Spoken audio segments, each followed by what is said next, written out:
Hello,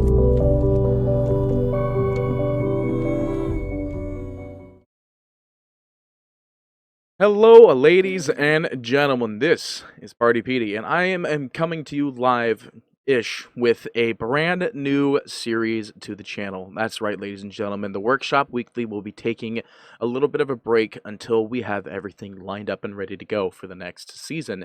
Until then, we're starting up a new series called Life in Esports. And what this series is going to be based around is that we will be interviewing various Dota 2 talents as well as talents outside of the Dota 2 scene, much like League of Legends, Smash teams, and much, much more. And I know that you guys hate it when I say League of Legends on this Dota 2 channel. Well, unfortunately, there's a lot more than just Dota out there. But with that being said, ladies and gentlemen, with our first interview of the whole entire season, we have the one, the only SUNSfanTV available with us today. And I don't know Hello? why I said TV. Hello, SUNSfanTV at your service, sir.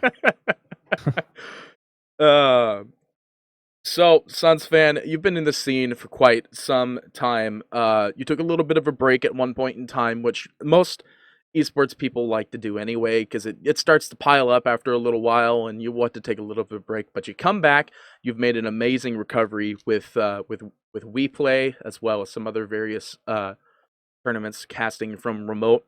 How did that exactly feel to kind of come back into the scene in the situation of just quitting for that period of time? Like, was it a little bit hard to try and convince people that you can get back into it, or did you get help from the Moonduck squad that managed to maybe like pull you through, get that recovery?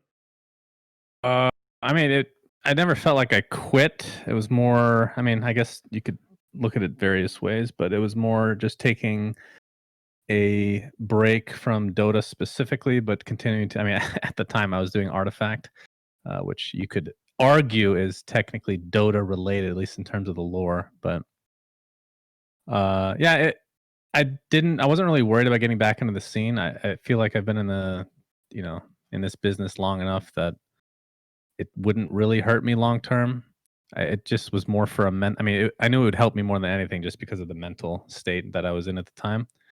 Um, but yeah, coming back, it actually did surprise me a bit. Like not playing, I think I didn't play Dota at all for like 3 months maybe, and just even with that little of a break, it was a little eye opening. I know we talked about it before how Dota is really hard to get into and it's really hard to keep up with, but I had to, deal with that firsthand, and it makes you appreciate even more the people that stick with the game for such a long period of time, and it makes you empathize a bit more for people that maybe can't keep up constantly with things that are going on, and how hard it is to actually just get back into the game after even just a brief, I would consider 3 months pretty brief in the grand scheme of things.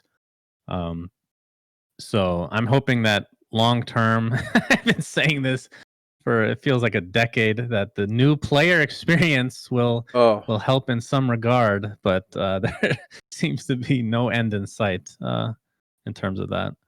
so that actually was going to be one of the next questions I would ask, because at one point in time it seemed like I don't know if it was a plan between you and Slacks, but at one point in time it seemed like there was some plans ruminating in a sense about trying to kind of push Valve to making a new player project. We've seen Dota kind of decrease in not really overall player base. I think our overall player base is still pretty stagnant, but just recently we're now under the 8 million unique players mark. We're like 7.9 now, and it's the first time in a very long time that it's decreased at that number, which is surprising since we have the battle pass. But like, do you think that Valve has a comeback chance, in the sense that if they ended up making a new player system, do you think it would attract players to come back to the game, or it would bring new players back in? Or would you think it would just be Valve continuing to restate, or not really restate, but indirectly state that they are really doing this to support more of the pro scene versus more of the pub scene? Right. Yeah, that is kind of the $1 million question. I'm sure that's a lot of the trepidation behind, uh, like from Valve's perspective, at least, on why they haven't done it yet. Because it feels like, is this too late? Like we're 10 years in, and you're putting in a tutorial, or at least you're talking about putting in something that would help newer players. Um, See, I don't know. Like, The idea itself, I think, is good, and I've talked with them a bit, which I don't know how much I'm allowed to share, but essentially, me, Firetoad, Buka, and then eventually we brought on Slacks had some ideas for a new player experience that would be very interactive and more lore friendly. It wouldn't just be like a plain old tutorial per se. I brought that idea to Valve, and it sounded like they're doing something similar anyway. So I assumed that it would have been done by now, but obviously with COVID and the battle pass and all that stuff, it probably has taken a back seat. But to answer your question, I don't know, man. It's one of those things where the idea is very good. I have no idea if it's too late though. Like we've lost so many players over the course of the last decade. I mean, we still have some people coming in. It's just a very, very difficult game to get into. It's a very hard game to watch. And I mean, from the latter perspective, like being hard to watch, I don't think that's ever going to change. There's nothing we can really do about that. Uh, but you can make the best of it by trying to cater maybe a little bit more to the casual scene instead of the just always about the pros. But that's kind of that's always been the thing that I've liked about Valve games, like going back to Counter Strike and obviously now Dota. They've catered to the competitive scene, which is it feels like that really elongates the lifespan of a game. But at the same time, Counter Strike on one hand is much easier to get into than Dota. Uh, so I think it's a worthy endeavor. I don't know how it makes them money, and I know that a lot of and I can understand this from a business perspective. Maybe uh, you lose a little motivation to try something like this, especially if you don't know if it's going to work. Because at the same time, you don't know if it's even going to make you money in the long term either. If it's even worth the resources versus making some cosmetics for the battle pass, which makes you hundreds of millions of dollars. But yeah, I hope they come out with something before TI, which at this state, you know, that's They've still got time, probably 8 months right? away minimum. They do have quite a bit of time until the possibly announced international. Indeed. So what are your thoughts on that actually? With the international being delayed, how much do you think it hurt Valve to say and make that decision? Because the decision happened right at not only the first ever Dota 2 major, I believe, in the North American region, but ESL's first North American major for Dota. Or like, no, they've had ESL NA events before, but not on the West Coast. Not for a DPC, I don't Right. think. Yeah, from their from ESL's perspective, it was really shitty. From Valve, I don't know how much it hurts them. In all honesty, I mean, the battle pass is doing better than ever. They're eventually going to have the TI, and I actually like the way they did it quite a bit, where they use this money that they're making now for a tournament that will likely be like Q1 of 2021, best case scenario, that is, Mm-hmm. and then you still have another TI that year as well. So you have two TIs in the same calendar year, which is pretty cool, and I think that can only help the game. But I think a lot of the issues with the scene in general stem from the fact that, and I've talked about this on the podcast quite a bit, that too much money is put into TI. It's taking too large of a chunk. Cinderin came up with an interesting solution to that I really think would help long term. Where if all you really want to do is beat last year's prize pool, you can just cap the prize pool at a certain point that is above last year's, and then the excess amount, which, for example, this year might be in the tens of millions, would just be put into the tier 2 scene or just other tournaments in the DPC for the rest of the calendar year. That is something that I think would help the scene tremendously, as opposed to just putting all your eggs into one basket. While I do believe, like, as a caster myself, with the light amount of time that I've been able to do, I also think that finding a mathematical way to actually help the tier 2 scene in this next coming year would be a great way, especially since, a lot of people will be stuck inside still, possibly by the chance that international happens in that approximate 8 months, because we'll still have to do all the. Well, depending on where we're having it, I guess you wouldn't have to do the social distancing and the face mask coverage, everything like that, but it'll likely still happen. So Let's do there'll it be in a New lot more. Zealand. Easy.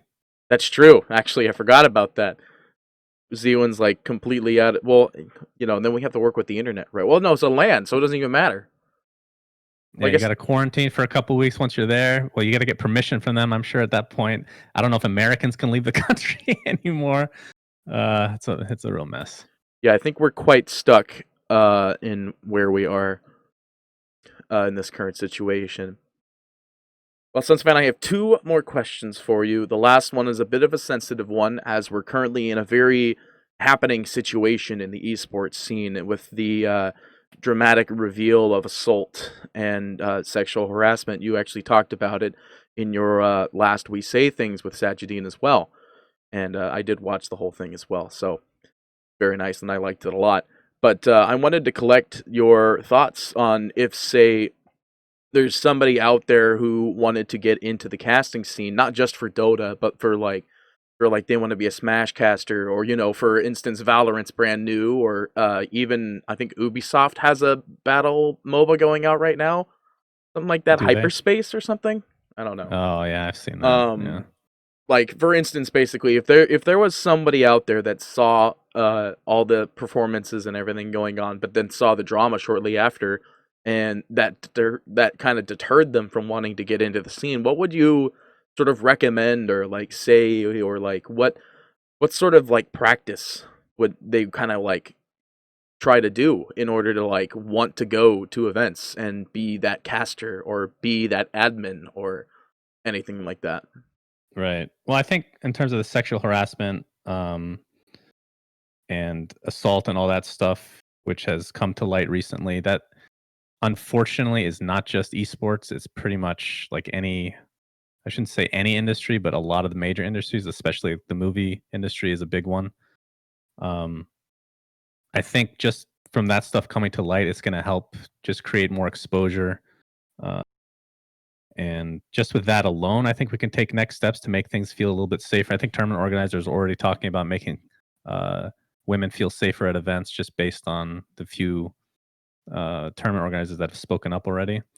So from that perspective, I'm hoping that that will improve. And then just getting into esports in general without even thinking about that is hard enough already, right? Mm-hmm. I get a lot of questions, like a lot of emails asking, how do you get into this scene? I don't even know the answer to that anymore. Like, it feels like there is a certain level of luck involved. Like for me, just hopping onto a YouTube channel just for fun, starting with your passion, and just in some respects get very lucky that it gets a bunch of views and your career kind of takes off from there. Um, I think if I was trying to, like, if I was starting over, knowing what I know now, what I would want to do to get into the scene, like what I think would be the best way is actually being a manager for a team. And I think it's actually a little bit trickier in Dota now because it's so much more established. So I would, like, this is just my perspective, what I would do if I was completely starting over. I would actually I would try to manage a team in a newer game that I felt like would be established in the long term, which is like Valorant could be one of those games, for example, that I think easy peasy will have a lot of pro players, will have a lot of support going forward, most likely. It feels like a slam dunk of a game from an esports perspective. But just catering relationships with players, getting into the scene that way feels like the most consistent way without basing a lot of it around luck, if that makes sense. Because I feel like content creation, there is a lot of luck involved.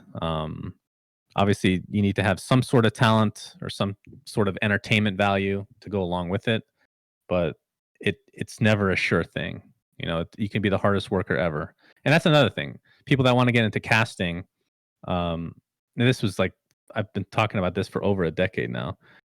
They ask, "How do you get into casting exactly?" Well, you just put your shit out there. Honestly, that's step number one is putting your shit out there. Of course, the road is long. There's no. It's not like you're applying for a position necessarily, unless there's like some contest for like Epicenter or whatever they did Oh, I a couple remember years that. ago. I was in that. Yeah, and I mean, it's unfortunate. It's not like you're applying for a job. You're not going somewhere in person so you can more understand what the environment is like. It's just it's way less established than any other industry, which has its pros, but certainly has its cons. And I think the major con is it's just very hard to break into. That sounded very, very negative. Don't get into esports. I don't know. I feel, whether it's logical or not, I feel like 95% of my success has been just pure luck, and I have almost no control over it. Um, I like to think I did a good job of like molding my success to put my eggs in many different baskets, as it were. But it's really hard. There's no set way to do it. Unfortunately, I can easily jump off of that as well, since we're doing this interview in the first place. Hmm. It is a passion that I wanted to try and bring out to people, and I want to think that it would kind of bounce in that way too. But anyway, I'm already seeing that we are 15 past my initial proposal, so I will leave you with the one last question. That this will be the question that'll round out every interview, so it's not going to be like extremely unique. What My favorite color? Orange. I wouldn't have guessed, with like 80% of your logo being orange-ish. Yeah. No, I wasn't gonna say your favorite basketball team either, because I'm Even better. sure we know it. The last question I was gonna shoot for was, what was the initial point in time, before all of this ever happened, before you became Sunsfan in the esports world? What drove you to say, this is what I want to do? Ooh, what drove me? Well, I guess it was failure that drove me. For the longest time, this was in the Dota 1 days, let's say. I knew that I wanted to do something with, like, esports wasn't even a term at that point. This is early 2000s. Uh, I knew I wanted to do something with video games, and I just couldn't figure out. And I'm a kid at this point, but I'm trying to figure out your career path, and there's no career path with esports. Even nowadays, it's not as clear cut, but back then it was even worse. So at first, I was like, I want to get into maybe game design. That makes sense. I love games, but I absolutely hated programming. I had no artistic ability. I have no real skills that would line up with doing game design. So I ended up going down just the tech support route, which I know a lot of gamers end up doing. And I absolutely hated it with a passion, but it's a job. Got my bachelor's degree and then took a year off to try to find myself and work in the meantime and save up money. And I still couldn't figure out what to do. So I started going for my master's degree. I believe it was, I don't know what the exact degree was, but I know it was heavily networking based in terms of like internet and circuitry and all that crap, which I really hated. And it was probably the least, what's the best way to put it? I wasn't depressed necessarily, but it was one of the worst times of my life because I hated those classes so much. Mm. I hated school so much. And this was around the time that Honcast was a thing for Heroes of New Earth, where live streaming was starting to take flight. Pro game, like watching pro games, that was never a thing in Dota 1 that I experienced. Like I just played that game casually. And I'm like, this looks like it could be fun. So I just started to pick it up as a hobby. Picked it up with, people will recognize this name, Reeves, and then my other friend Zeno. We tri-casted for months and months and ended up being years at that point, and then just ended up transitioning to Dota. We had a cult following at the time, but it wasn't anything like, it's not like I could make a career out of it. And then just transitioned to Dota, and it made sense from a lot of different perspectives since I played Dota to begin with. But yeah, making content was fun. Just talking about the game was fun in a casual way because I was, I always. Sorry, I'm taking forever to answer this question, but It's a very hard when I question look to answer. when I look at things that I love in life, I try to mimic them. So from an esports perspective, like if I traditional sports, I love basketball. The TNT broadcast with Charles Barkley, Kenny Smith, Ernie Johnson, and now Shaq is, in my opinion, like the most entertaining way you can cover a sport. And I've always tried to take examples from them to make things just more entertaining and a more casual light, which I know a lot of people may not like at times, but that's just what I basically put stuff out there that I myself would want to watch.